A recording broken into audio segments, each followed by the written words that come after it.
All right, y'all. The NBA Finals are set.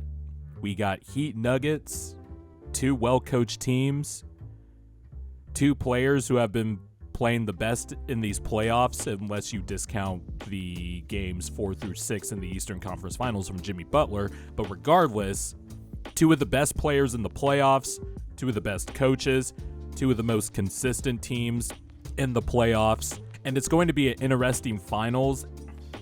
I'll give my prediction at the end, but before I, went with my first blush prediction, I wanted to watch some film on the two teams and their regular season matchups, and they're obviously completely different compared to the teams they are now, especially with the Heat, considering that some of the guys who were playing in these matchups are not in the rotation. Some guys have been elevated to starting lineups, and the Heat are also just shooting the absolute shit out of the ball, including their role players.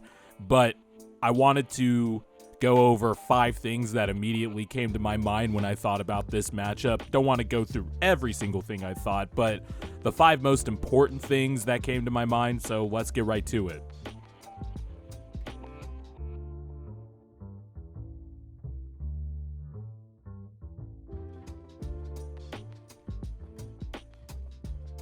So the first thing that immediately came to my mind was the matchup of Bam Adebayo versus Nikola Jokic. And yeah, that's going to be an important matchup. Nikola Jokic is the best player in the world right now, and Bam is probably going to be guarding Jokic for a majority of it. But it's not just, Bam guarding Jokic and how I think Jokic could take advantage of Bam's lack of size and strength, because Bam is one of the best defensive centers in the NBA. But Jokic just presents a different type of problem for him. But going over and watching some of the film from the regular season, Bam did defend Jokic as well as he could. He tried everything. He was being a pest, which is all you could do for a great player. You'll see some clips up here and notice how Bam is just working, and even drawing a few bullshit offensive foul calls on Jokic, which is what he's going to need to do. But Bam is quick. He can use his quickness. He can front. He can play 3 quarters and front Jokic that way. He could bang with Jokic a little bit, but Jokic is just too big. But on the other end, Jokic, if he's guarding Bam, he's going to have to move in a way defensively that he just hasn't done in the first 3 series. With the Suns, it was, when Chris Paul was healthy, Jokic was in drop, but when Devin Booker and Kevin Durant were taking over the ball handling duties after Chris Paul's injury, Jokic was playing more at the level. But Bam, he is a dribble handoff big. The Heat have shooters everywhere. Bam not only does dribble handoffs, he initiates screen and roll with the point guards, whether it's Gabe Vincent or Kyle Lowry. And if Jokic plays drop, Vincent and Kyle Lowry are just going to take advantage of that, launching pull-up jumpers. It's going to be an interesting chess match. And it's not just the handoffs and the screen and roll, but Bam also is good at setting off-ball screens for shooters coming off of curls. Jokic is going to have to work on the defensive end in ways that he just hasn't done in the Lakers series, where Anthony Davis was primarily a pick and roll guy with LeBron, and Jokic stood Davis up whenever Davis tried to go at him on the block or try to just run through him, and it didn't work.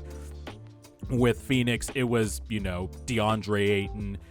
Just not a good matchup for DeAndre Ayton. And then, of course, Jokic, his lowest field goal percentage in any of the playoff series this year was against the Timberwolves, with Rudy Gobert manning the middle, but Jokic was still effective. Now, Bam is going to have to limit Jokic's effectiveness, and he's going to be a key in this series, obviously, not just making Jokic work on the offensive end and make everything tough as hell for him, but on the other end, he's going to have to make Jokic move. He's going to have to make Jokic run up and down the floor and try to wear him down that way and test Jokic's endurance, which is great. So that's going to be one matchup I'm looking for. The next thing I'm looking for is how much the Heat are going to use their zone, when are they going to use their zone, and how effective is their zone going to be. They're going to be mixing up a lot of defensive coverages with Jokic, and, we've talked about how teams have been most effective guarding Jokic is placing a smaller or stockier power forward on Jokic and letting their center roam around. I don't know if Bam is that type of shot blocker to be the roamer, and you put Kevin Love on Jokic. This might be a series where Kevin Love actually gets to play a bit more just because of the matchup, but it sounds crazy to put Kevin Love on Jokic, but that's honestly going to be something I think the Heat are going to try. I wonder how much zone they're going to use. Like I mentioned, in the first 3 games of the Eastern Conference Finals, the Heat were really effective in using their zone, and it was instrumental in a lot of their victories. And there was a few games, I think it was game 2, where the Heat deployed zone for mostly the second quarter and then stopped using zone in the third quarter and then mostly used zone for the fourth quarter, and they were able to seal the game 2 win. The next 3 games they lost, they really didn't use zone that much and it wasn't effective, but then in game 7 they used it a lot, and they also switched a lot, and the Celtics did not know what to do with that. It was something new for them.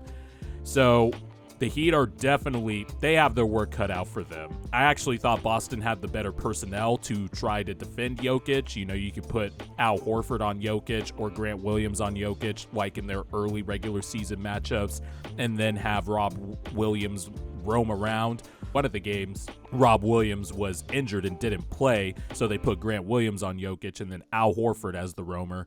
I don't know if the Heat have the personnel to do that, but they're going to have to try everything.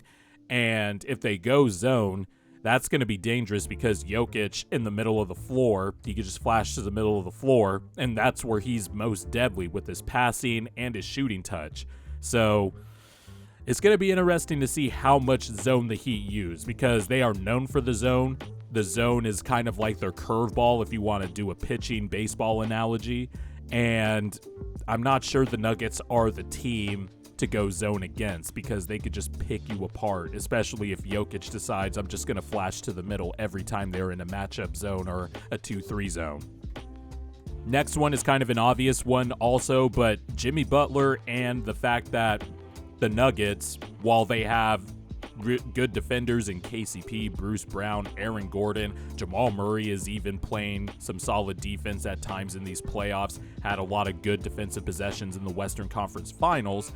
They are not as long and they are not as big as some of the other defenders Jimmy Butler has faced in previous series in the Eastern Conference. The Bucks, even though he fried Drew Holiday alive, Drew Holiday's a great defender. Brook Lopez had to go through him. And then the Knicks, while they didn't have long, lengthy defenders, they had big, stocky defenders like Josh Hart, Quentin Grimes, RJ Barrett, and Jimmy Butler still dominated that series. And then in the Celtics series, they just have probably the best defensive switching personnel in the NBA, with all that length, with their bigs and their defensive ability. As the series went on, the Celtics started to do a lot more switching. They got rid of the Al Horford drop, and that length really bothered Jimmy Butler for games 4 through 6. In game 6, Jimmy Butler was pump faking like he was seeing ghosts out there. But obviously he got it together a bit in game 7 and had a good game. But Jimmy Butler is not going to be facing the length and the width that he had faced in previous series in this particular NBA Finals. Aaron Gordon's probably going to get the assignment on Jimmy Butler. So Aaron Gordon's going to have to be disciplined and not fall for the Jimmy pump fakes. If the Nuggets switch any actions like 1 through 4, Jimmy Butler is going to have a smaller defender on him, and he could just post him up. And while Bruce Brown and KCP are good defenders, Jimmy Butler's just bigger than him. And once he puts that shoulder into them, it's going to be a foul or it's going to be a layup. So Jimmy Butler with less sizable defenders guarding him is a recipe for disaster, even though, well, I'll give my prediction at the end, but I think the Nuggets are going to win this series. If there's a pathway for the Heat to win this series, it starts with that a little bit. Jimmy Butler going through lesser defenders, even though the Nuggets have been great defensively all playoffs. In terms of individual defenders to guard Jimmy Butler, who is, along with Bam, the straw that stirs the drink for the Heat's offense, the Nuggets might run into a few problems there. On the other side, I'm interested to see who is going to check Jamal Murray, who has been awesome all playoffs. Jamal Murray is averaging nearly 28 points per game, nearly 5 rebounds, and over 6 assists. He's averaging over 5.5 rebounds, and he's shooting 48% from the field and nearly 40% from 3 on nearly 8 attempts per game. Jamal Murray has been spectacular. He had a great Western Conference Finals, and you could have made a fringe case for him to be Western Conference Finals MVP. That's how good he's playing. And it makes me wonder how the Heat are going to guard Jamal Murray. Who's going to get the Jamal Murray assignment at first? How are they going to deal with the deadly two-man game that is Jokic and Murray? And it's not just the dribble handoff with Jokic and Murray. Murray can initiate pick and roll as the ball handler with Jokic, and they have a symbiotic relationship in that department. The dribble handoff, the backdoor cuts. Jokic and Murray just have a mind meld when it comes to the two-man game. We've known this for years now, and it's become more prevalent and back in the spotlight now that Jamal Murray is healthy again. But the Heat are going to have their work cut out for them. I don't know if Jimmy Butler is going to be the guy to check Jamal Murray at first, but we could see Gabe Vincent. We could see Caleb Martin if Erik Spolestra continues to start Caleb Martin over Kevin Love. I actually think there is a non-0% chance that Erik Spolestra goes back to Kevin Love in the starting lineup, but the Nuggets aren't exactly a mismatch hunting team, if that makes sense, because everything just runs through Jokic and the two-man game of Jamal Murray and Jokic, that they could just get points however they want without commandeering the flow of their offense by just hunting mismatches, because the Heat are going to probably switch a lot. So is Gabe Vincent going to guard Jamal Murray? Is Caleb Martin going to guard Jamal Murray? The question is, who's going to guard Jamal Murray? Because while the Heat try their asses off, while they have good to solid defenders and an elite defender in Jimmy Butler, I'm not sure that's how you want to sap Jimmy Butler's energy early. The Heat are going to have their hands full checking Jamal Murray, and they have to check Jamal Murray, because if Jokic is just going to get his, despite Bam trying his ass off to make everything difficult, it's going to be tough sledding for the Heat, because then you have to start putting 2 on the ball to Murray if he catches fire, and then you're playing 4-on-3 with Nikola Jokic operating in the 4-on-3 situations, and that's going to spell death. Like I said, I think the Nuggets are going to win this series, but if the Heat want to win this finals, I wonder how many different lineups, they can get away with.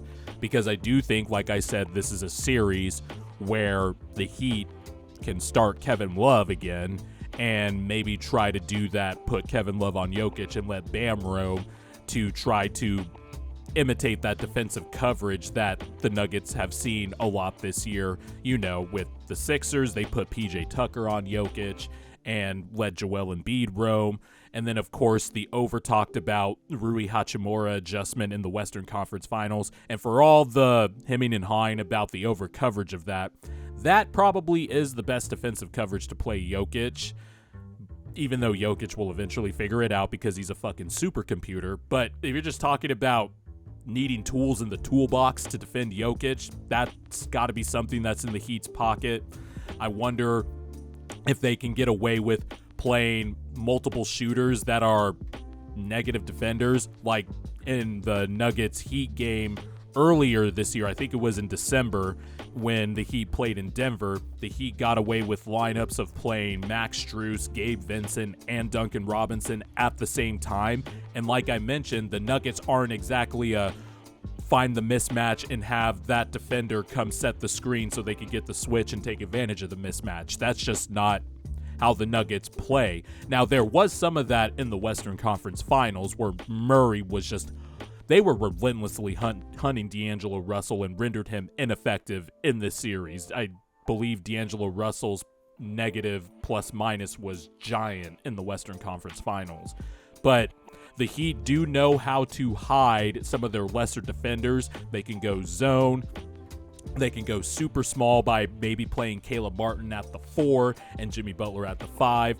I also think for the Nuggets, this isn't a series for any of the backup bigs to play. I think Aaron Gordon's or Jeff Green are going to exclusively be the backup 5. So that's going to be an interesting chess match, because I do think the Heat are now afforded to play a lot more different lineups than maybe they could have played in the Celtics series or even the Bucks series, because the Nuggets don't hunt mismatches like that. Michael Porter Jr. isn't a guy that's going to ISO at the top and then call for a screen to get the mismatch. It's going to run through Jamal Murray and Jokic. Michael Porter Jr. is going to run off screens and be 6'10" and shoot the ball at a high release point. This matchup is going to be a chess match. It's going to be interesting. I know I said I was going to respect the Heat, but the Nuggets are just the better team to me, man. And Jokic is the best player on the planet right now. He's playing super well. And I want to go I want to go Nuggets in 6 because, I just want to give respect to Erik Spolestra and Jimmy Butler and the Heat. But my brain is telling me Nuggets in 5. Jokic is going to have an all-time great series, despite Bam Adebayo probably going to try his ass off to do everything he can to make it difficult for Jokic. But I got Nuggets in 5, Jokic Finals MVP, and the Denver era is going to begin with this first championship.